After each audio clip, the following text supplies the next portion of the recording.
Hi, Germ here, back with Mentally Diseased from a bonkers 2-week vacation. I started out in New York, as you saw in my previous video. Then from there we went on a Caribbean cruise, saw like 400 different islands or something, I don't know, with an unlimited drinks package, basically selling Sodom and Gomorrah on the seas over here. And now that I'm back, I want to talk about vacations. What Jehovah's Witnesses don't want you to know. If you're looking into joining the Jehovah's Witnesses, the last thing on your mind is probably, oh, I wonder what my vacations are going to be like. And, well, chances are you're going to want to take one someday. There's a rule about everything, so that's got to apply to vacations too, right? So, what are the rules about vacations? Are you allowed to take them? What is a witness vacation like? Let's get into it.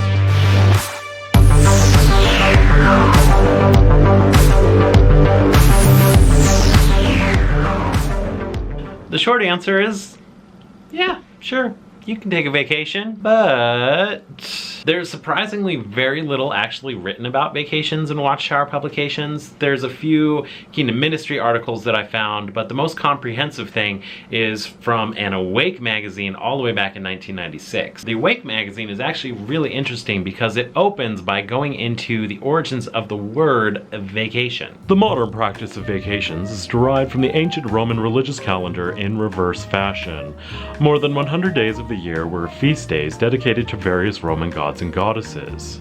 Oh God, here we go. Roman gods and goddesses, they're about to throw the band hammer down on vacations, everybody. On the days that were sacred festivals and thus holy days, persons rested from their routine daily activities. Days that were not considered sacred were called divacantes, vacant days during which people worked. Woo! Since the word came from them taking a break from worshiping their false gods and goddesses, everything is A-okay in vacation land, everybody. Glad we found that loophole. Can anybody find one of those for my birthday? The article goes on to explain the idea of tourism and vacations as if this is some crazy new fad all the young kids are doing. It's all pretty optimistic at first. My favorite bit here is where it says, "The tourist who travels halfway around the world only to hole up in a hotel among fellow tourists, many of them his own countrymen, to swim at the hotel's private pool or beach and eat the same food he has at home will learn little." Huh. Funny you should say that, but more on that later. In typical Watchtower fashion, it quickly spirals into fear-mongering. It goes on to warn about all of the things that can go terribly wrong with your vacation. You'll get robbed, someone will break into your house, you'll be exhausted. What if it doesn't live up to your expectations? Relationships will be destroyed with people you go with. You might get roped into sex tourism and come back with AIDS. But not to worry, all of this can be avoided if you be sure to focus on the ministry and your personal studies during vacation time. Actually, most of what's written about vacations really hone in on this. You're encouraged to do what's called vacation pioneering. And what that means is you're assigned a territory to go work so that you can spend your vacation time focusing on going door to door in a place where witnesses don't get to a lot. Sometimes you'll go out there to help a congregation in need. I don't really know what that means. Maybe they need somebody to paint the outside or they don't have enough sisters to clean the hall. I don't know. But what if you just want to go visit another country or go for a camping trip? There's nothing published that says you can't do that, right? And this, my friends, is where we find a great example of how powerful social pressure can be on the inside. Should you have the audacity to take a vacation for yourself, there's a few points to consider. You may take a break from everyday life, but you can never take a vacation from being a Jehovah's Witness. After you've saved up enough money for a vacation, before you even think about booking a hotel or finding flights that work with your whole family schedule, first, you must ensure that there is a Kingdom Hall in the place that you are going. Do you have enough room in your luggage? Don't forget to pack your service clothes, polished shoes, publications for study, and magazines to place at the door. Planning to go on any tours, rafting, or climb a mountain? First, make sure to check with the local Kingdom Hall to find out when they hold meetings so that you can schedule your time around their time. Also, be sure to save time for personal study and going door to door. Yes, you are still expected to put in your regular hours in the field service. In fact, you may actually be expected to put in more hours while you're on vacation. We have one more pioneer to discuss. Jeff. It's actually one of our elders, Chris Carpenter. He's 46 and has been pioneering for a little over 10 years. Of course, he's also a maintenance trainer for the LDC, which takes a considerable amount of his time each month. So his actual time in the ministry doesn't even come close to the 840 hours required of a pioneer. I've heard some of the elders speaking about the same thing. They feel that he should make a decision, either be a good pioneer or else come off the list and stay with LDC.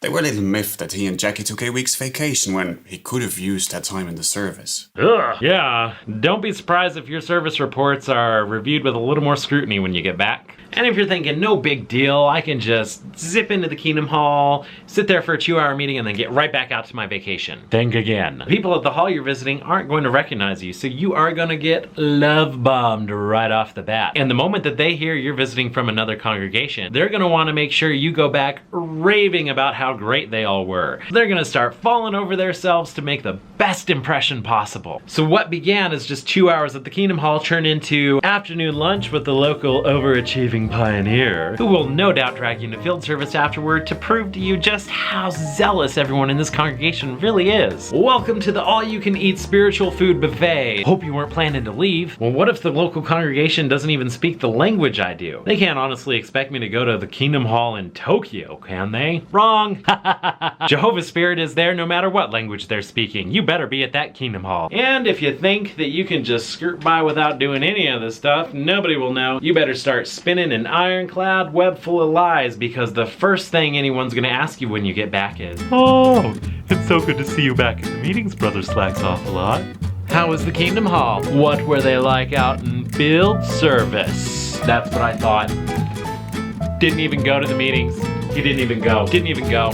Bad association. Bad association. These are actually all best case scenarios, and I'm gonna be totally real with you for a minute here. If you manage to take any kind of vacation at all, whether you play by their rules or you sneak by without getting noticed, you're incredibly lucky. The truth of the matter is, most witnesses never get to take a vacation, and they probably never will. In almost every single Watchtower article I found about vacations, they describe it as taking time off from secular duties. By secular duties, they're talking about your job. I don't know about the rest of you, but I've never had a job that I can describe as a secular duty. Well, witnesses aren't kidding around with this. They really view work as a disposable means to an end. You're discouraged from higher education, so most witnesses are working entry-level, minimum wage paying jobs, which works out great because being a witness is already a full-time job. You need to find work that will allow for you to go to multiple meetings in a week, give you enough time for personal study in between all of the meetings, go out in field service for X amount of hours every week, and prepare for your presentations for field service on top of that. No successful career path is going to allow for that kind of rigorous spiritual schedule. As a result, Jehovah's Witnesses are poor as hell. And it's really unlikely that the jobs they're able to find come with benefits like, say, vacation time. And if you're lucky enough to have vacation time, you're probably gonna need it for their annual conventions. They hold 3 conventions a year, and these are mandatory day-long events that are often held far enough away that you have to make travel plans to attend. District conventions are 3 days long. Those are held far enough away that a lot of families have to also account for a day on either end of it just for driving to a witness-approved hotel nearby. These conventions place a huge financial burden on a lot of families and taps them out of any kind of disposable income they may have had for taking a nice family vacation. This is where I want to go back to that Awake article earlier. So what they're describing here is exactly what going to a convention is like. You drive up to an organization-selected hotel to stay with other witnesses, you pack sandwiches for the 3 days of day-long church you're about to go to, and you spend all 3 of those days looking forward to going back to the hotel to take a dip in the pool with all of your witness friends at the end of the day. For most witnesses, this is the only vacation that they'll ever see. What a pity indeed. At one of these conventions, Tony Morris actually acknowledged the financial burdens a lot of witnesses face. Then he immediately followed this by shaming people for using their disposable income to go to Disney World when they should have gone to Bethel instead. Have you ever visited Bethel? I know for some of you living in some places, that's going to take some planning, it's going to take some saving of money, but in others that are living close, have you, as a couple or a family with children or a single parent, visited Bethel? And if you haven't, my next question is, have you been able to find a way to get a trip to a well-known amusement park? Explain that to God. Yeah, we've been such and such, but hadn't been to Bethel. The very house of God. See, spiritual families get God's mind on the matter. And it's not just Tony Morris. You will actively run into this sort of shaming and judgment from people in your own congregation. They say that all the work you do now is storing up treasures in heaven. And there's an attitude there that anything you do now could be better done in paradise, so why waste your time doing it now when you could be putting in the work to ensure that you make it into paradise in the first place? What will Jehovah's judgment be upon you if Armageddon comes and you're in the middle of a frivolous vacation, when you could be spending that time spreading the good news of the kingdom instead? The only middle ground there is to do vacation pioneering, and I'm sure witnesses watching this will be quick to jump in and announce what a great, guilt-free time they had doing it. And I'm sure you really believe that, but you don't know what a real vacation is. You really don't, especially if you grew up as a witness. You have no idea. You don't know what it is to just take some time to be away, to just exist. You know, to take a whole week and not feel like you have to do personal study every day of your life, and to not feel guilty about it. And I get it. I've been there. You're living in the last days and the work is urgent now. You'll have all the time in the world to enjoy the Bahamas after Armageddon comes. But what if it doesn't?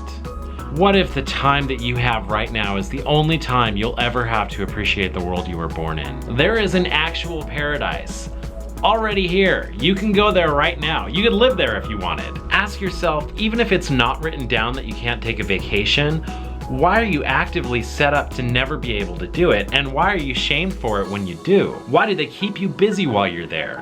Why are you spending your time locked in a windowless kingdom hall in some of the most beautiful places on earth? Is it possible that they're trying to keep you from seeing that the paradise you're working for is already here? By keeping you busy, is it possible that they're trying to keep you from ever getting a taste of what it might be like for you to live a life that's not constantly being watched and regimented? When I was in the Borg, my vacations consisted of funerals and conventions and a couple weekend mountain trips, one of which was with an elder's family. We went boating and had to stop in the middle of it to do a Saturday morning watchtower study. Woo, talk about an exciting weekend. Traveling never even crossed my mind after I left. It was just like holidays, something that other people do that I would never get to do. I never planned for it, I never saved for it, I didn't have any bucket list places I wanted to go, and I wasn't mad about it or resentful. It was just literally something I never thought about. It wasn't until a friend of mine basically dragged me onto a plane, my first time flying at 22 years old, dead set on giving me the best birthday of my life by giving me my first vacation. God bless this woman. And it was a freaking revelation. Not just seeing another part of the world, but opening my eyes to the idea that I don't have to wait for anything to go see the world. I can go see it right now anytime I want to, if that's what I want to do. I think it's the first time after I left that I really truly felt my freedom. The trip was life-changing for me, and I've since made it one of my goals to travel and see as much of the world as I possibly can before I die. So if you follow me on Instagram, fair warning, I post a lot of vacation pictures. I have a lot of lost time to make up for. If you're just leaving the religion or starting to wake up, maybe one of the best things you can do to help yourself heal is to look into traveling. Nothing expands the mind and builds an empathetic character like travel does. Get out there and see the world with new eyes. See how beautiful it is when you're fully awake. Savor the freedom you just found for yourself. Overshare the whole time and don't let anybody make you feel guilty about it. Flood Instagram with pictures. I'll do it with you. This life is the only one you got. And if you're watching this, you probably already wasted a lot of it. Write down that vacation bucket list, get a plan, and make it happen. Thanks for watching, and by the way, I would really love to hear your JW vacation stories. Have you been able to travel since you left, and how's your experience changed? Tell me in the comments below. I can't wait to see your stories. Until next time, stay awake.